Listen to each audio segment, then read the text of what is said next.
خان جب عدالت میں پیش ہونے کے لیے آتے ہیں، سامنے جو ججز کا بینچ بیٹھا ہوتا ہے وہ شرم کے مارے عمران خان سے آنکھیں تک نہیں ملاتے،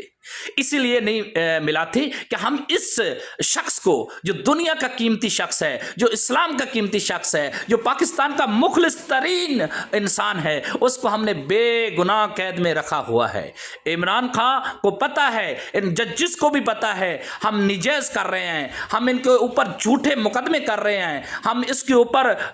ظلم کر رہے ہیں، اسی لیے شرم کے مارے جج جو ہیں عمران خان کی طرف نہیں دیکھتے، نظریں جھکا کے بیٹھتے ہیں۔ واہ کیا قسمت پائی اس قیدی نے، جس کے سامنے جج جھک گئے، جس کے سامنے عدالت کی سپرنٹینڈنٹ جھک گئے، جس کے سامنے حکومت جھک گئی، جس کے سامنے سارے لوگ فیل ہو گئے، جس کے سامنے